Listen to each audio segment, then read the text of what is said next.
Welcome to the Glytamins audio presentation. In the next 20 minutes, you will learn what gallstones are, what kinds of problems they can cause, and what you can do to get rid of them. Gallstones are nothing more than coagulated bile.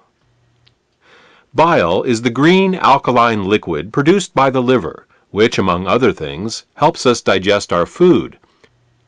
The liver produces about a liter of bile a day and stores it in a muscular sac called the gallbladder. The gallbladder then squirts this bile down a tube called the common bile duct into the small intestines to mix with the food that comes from the stomach. Well, that's what's supposed to happen. Unfortunately, with nutritional deficiencies and exposure to certain toxins, bile can thicken and form what is known as biliary sludge. When this biliary sludge forms, it makes it very hard for the gallbladder to get the bile into the small intestines. It's like trying to squeeze glue through a straw. It is out of this biliary sludge that gallstones are formed. Gallstones and biliary sludge disrupt the normal flow of bile, causing 3 different types of problems. The first set of problems is related to not getting enough bile into the intestines. The second set of problems occurs when toxins, unable to leave the body through the bile, back up and accumulate in the liver and the bloodstream. The third set of problems occurs when the bile, unable to get into the intestines, backwashes into the pancreas and liver. Let's start with the first set of problems and consider what happens when the bile becomes too thick or full of stones to reach the intestines in required amounts. The first thing that bile does in the small intestine is to neutralize the acidity of the food coming out of the stomach. In order to disinfect and digest the food that we eat, the stomach secretes hydrochloric acid. Did you ever wonder why the stomach doesn't digest itself? It's because the stomach has a special mucus layer that protects it from this hydrochloric acid. But the small and large intestine have no such protection. Instead, they rely on bile. Bile is a very alkaline substance, and when it comes into contact with the acidic food from the stomach, the acids are neutralized. If bile can't get into the small intestine in required amounts due to biliary sludge and gallstones, then stomach acids in the food are never fully neutralized. They can cause acid burns along the entire length of the small and large intestines, all 30+ feet of them. We experience this as indigestion, heartburn, ulcers, and all manner of digestive complaints. In essence, we are digesting our own intestines. The next thing that bile does in the intestine is to emulsify the fats and oils in the food that we eat. Emulsification is the process by which fats and oils are made water-soluble. To understand emulsification, think of soap. It's next to impossible to rinse grease off a dish with just plain water. But if you put a drop of soap on the dish, the grease washes right off. That's because soap is an emulsifier. It's what allows fats and oils to mix with water. Bile is the body's natural emulsifier, and it is what allows us to digest the fats and oils we eat. Without this emulsification process, essential fats, oils, and all the fat-soluble vitamins we eat become very difficult to absorb. Without adequate bile in the intestines, a person can end up suffering from malnutrition, regardless of the quality and/or quantity of the food that they eat. If eating fats and oils gives you indigestion, or if you have difficulty with food absorption, it could be due to biliary sludge or gallstones. The next thing that bile does in the intestines is to stimulate Peristalsis. Peristalsis is the rhythmic wave-like motion of the intestinal muscles that moves the food through our digestive tract. If you don't get enough bile into your intestines, you're bound to be constipated, no matter how much fiber you eat. Some people have the misfortune of experiencing alternating constipation and diarrhea. This can be a very confusing experience, but the cause can be quite simple. Without sufficient bile, the hydrochloric acid-rich, partially digested food just sits in the intestines with no peristalsis. Thus, a person becomes constipated, but at the same time his or her intestines are being burned. When enough acids build up and the intestines can't take it anymore, they purge themselves with a bout of diarrhea. Then, with the acids evacuated, the process starts all over again. If you are experiencing problems with constipation, diarrhea, or both, biliary sludge and gallstones could be the cause. The next thing the bile does as it moves through the intestines is to balance the immune system. When most people think of the immune system, they think of white blood cells floating through the bloodstream. But over 1/2 of the immune system is actually located in the intestines. The job of the immune system in the intestines is much more difficult than that in the bloodstream.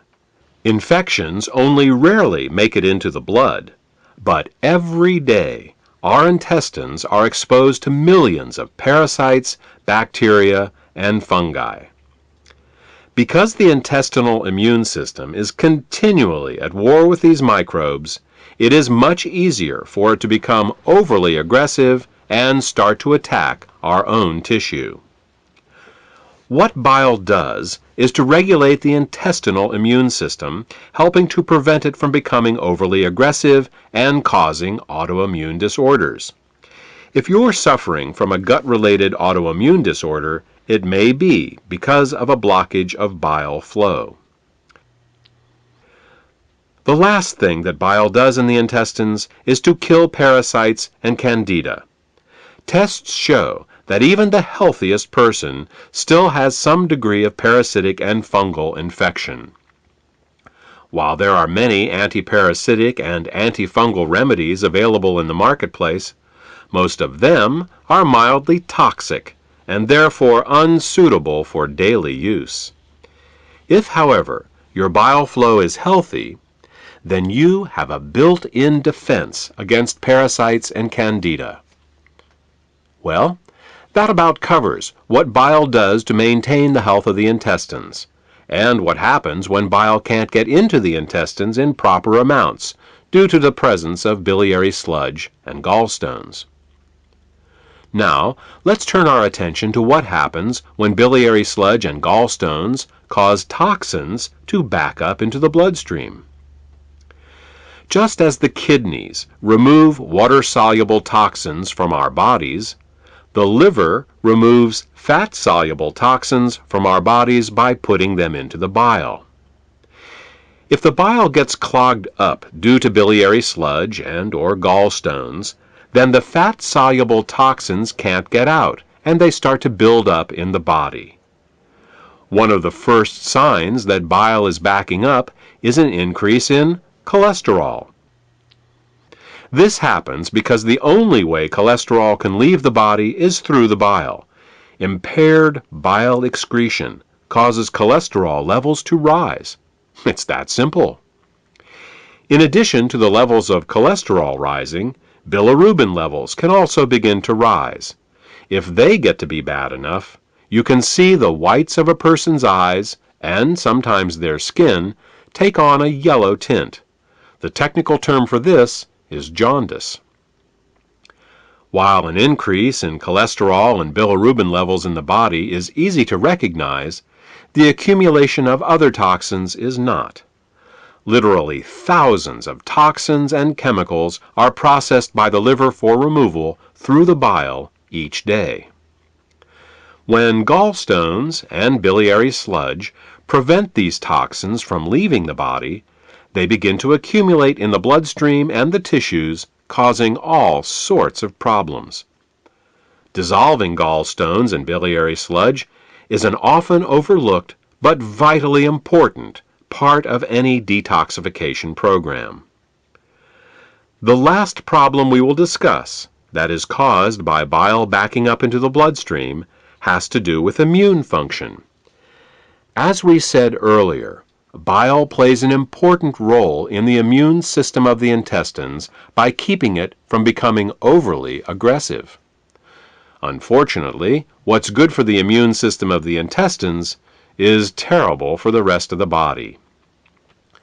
Studies have shown that when bile acids are present in the bloodstream, they inhibit chemotaxis and phagocytosis. These are fancy words for how well white blood cells can locate, move towards, and swallow infectious microbes. Thus, what starts out as a beneficial immunoregulative action in the intestines becomes an immunosuppressive action in the bloodstream and the tissues. These are all effects of bile backing up in the bloodstream. The final set of problems we will discuss is how biliary sludge and gallstones can affect the neighboring organs. In addition to bile acids backing up into the bloodstream, bile can also back up into the pancreas and liver, where it can cause alkaline burns. This is because the liver, pancreas, and gallbladder all share the same basic plumbing, the common bile duct. There are valves that keep the bile from backing up into the liver and pancreas. If a small stone finds its way into one of these valves, the valve can get stuck in the open position. If this happens, then every time the gallbladder contracts to squeeze the bile into the small intestines, it can also squeeze the bile into the pancreas and the liver, causing caustic alkali burns and irritation. You see, very alkaline substances can burn us just as easily as very acidic ones. And with a pH of 9.5, bile is very alkaline. Mild alkali burns for a short time in these organs may only result in local irritation, but over a long period of time, these alkali burns can cause diabetes, hepatitis, and cancer.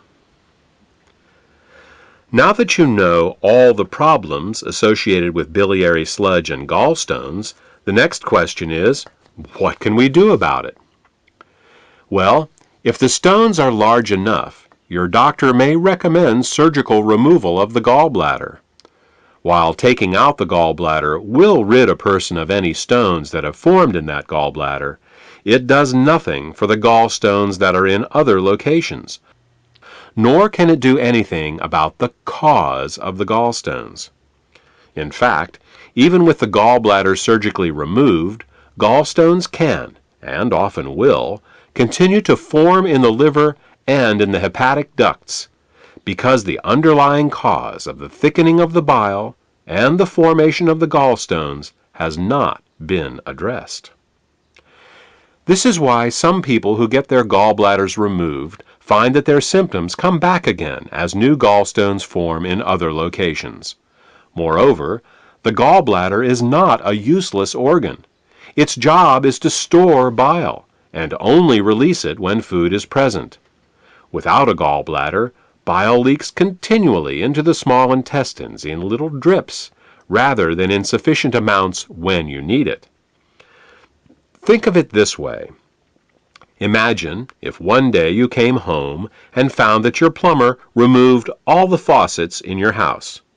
In their place, he just left the pipes, sticking out of the walls, slowly dripping water.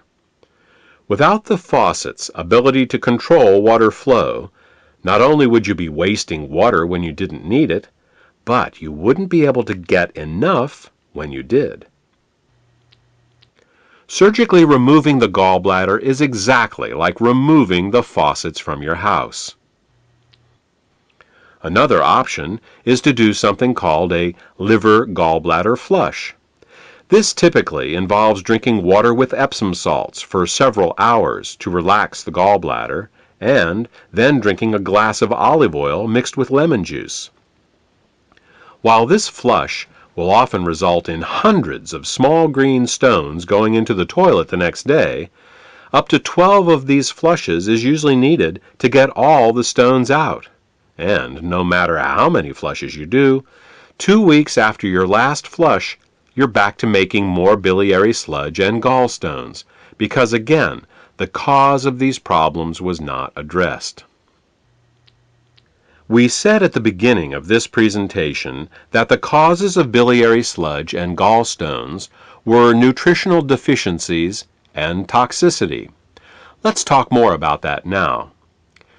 There are 3 ingredients that the body uses to dissolve biliary sludge and gallstones and to keep the bile in liquid form. They are the amino acids glycine and taurine and phosphatidylcholine. As long as these ingredients are available, bile will stay liquid, but the moment they are in short supply, biliary sludge and gallstones will start to form. The problem is that in addition to keeping the bile healthy, these 3 ingredients are also used for detoxification. Glycine and taurine are involved in a detoxification process called peptide conjugation, and phosphatidylcholine is used in a detoxification process called methylation. Now, if we were only exposed to toxins once in a while, it wouldn't be a problem. But in today's world, we are chronically exposed to toxins. As a result, we end up being continually deficient in these 3 ingredients. Take chlorine, for example. As a disinfectant, chlorine is one of the great public health success stories of the 20th century. When it was first used to purify water in the early 1900s, typhoid fever, cholera, and dysentery virtually disappeared from the U.S. But there is a price to pay for using it. Chlorine is very irritating to the body, so it must be detoxified. And the only way chlorine can be detoxified is with glycine and taurine. Since we are exposed to chlorine compounds with every glass of water we drink and every shower we take, it's easy to see how our glycine and taurine levels are lowered every day. Adrenaline and noradrenaline are 2 other examples. These 2 hormones are created every time we experience fear or anger. While they are useful in emergencies, if they stay in the body for more than a short time, they can cause terrible damage. Methylation is the pathway the body uses to get rid of both adrenaline and noradrenaline. One of the main methyl donors for the methylation pathway in the body is phosphatidylcholine. Thus, the more stressed we are, the lower our levels of phosphatidylcholine become. These are just 2 examples of how toxins, both internal and external, can cause us to become chronically deficient in glycine, taurine, and phosphatidylcholine. So, why not just take these 3 ingredients in an oral supplement? Wouldn't that work? Only partially. You see, the body has many uses for these 3 ingredients, and if you take them orally, they will be shared by all the systems of the body. What we need is a way to get these ingredients right to the liver, where the bile is made in the first place. With these facts in mind, we have created Glytamins Suppositories. Glytamins Suppositories contain glycine, taurine, and phosphatidylcholine to help support the body in both dissolving biliary sludge and gallstones, as well as preventing them from recurring.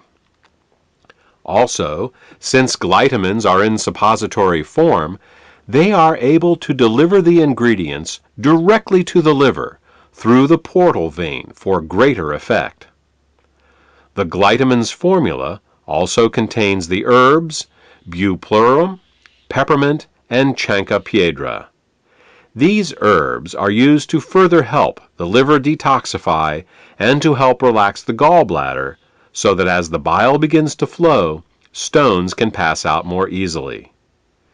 In addition, scientific studies have shown that chancropiedra can both dissolve and prevent uric acid and oxalate crystallizations. Since these are the main ingredients found in kidney stones, glytamins may help support the body in dissolving kidney stones as well.